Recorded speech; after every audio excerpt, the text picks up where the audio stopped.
The Darkest Day arc in Pokemon Journeys to me was one of the most disappointing arcs so far in the anime. I know that might be some sort of controversial take, but while the arc itself was not bad and it was a pretty close recap of the events of the game, to me, that was its biggest issue. Let's discuss different forms of media. When you have a piece of story, different forms of media need to adapt them differently. Books need to be changed when made into movies. Comic books need to be changed when turned into TV shows. Each medium has its own strengths and weaknesses. Any adaptation needs to try to make the best of its forms by changing things around, adding things, and removing them.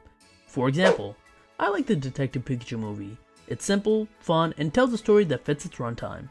But if Pokemon Detective Pikachu movie were the same as Pokemon Detective Pikachu the game, that would suck. A game has different expectations and needs that need to be fulfilled when being developed.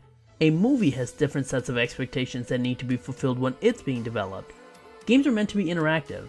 That means that when a game is being built, it's built with the player doing things in mind. And because of that, players are the one making the decision, helping drive the narrative and learning the story.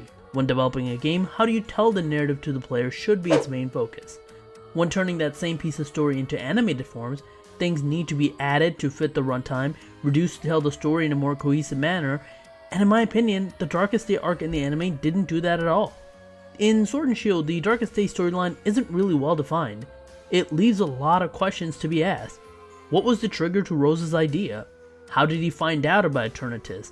How did he find Eternatus? How did he capture Eternatus? How was Oleana involved in all this? What did she do? How was this done in full secrecy in one of the biggest towns in the region? This leaves so many questions that need to be answered. The reasoning given in the game is that you as the player should focus on the league, so all the adults in the story try to keep you away from all this. But when being animated, that's a terrible way to tell a story. In animated form, we could have seen sections where we see the whole thing come together slowly, answer some of those questions I talked about, and really fill in a lot of questions that needed to be answered for this arc.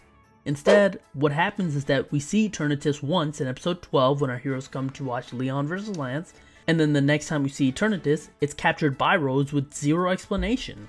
What happened? The writers didn't seem to care to fill in that gap in the story. Instead, they would rather the story be essentially a beat-for-beat remake of the games with some things changed around. This means two things happen.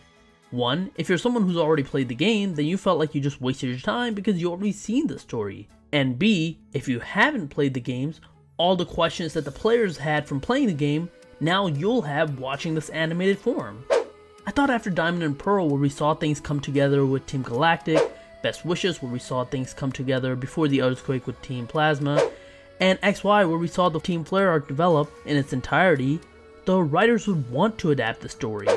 Instead, it seems like they just didn't care and took the story that they already had and animated it with minimal changes. Instead of thinking about how to expand the story, how do we add things to make the story more interesting, change things that might make sense for the game but not really for the anime, remove things that might not make sense in the story.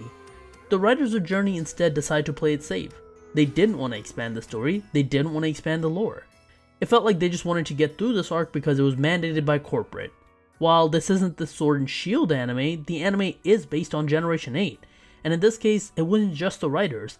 The animation staff also decided this arc really wasn't worth it because both the art and animation suffers in quality in this arc.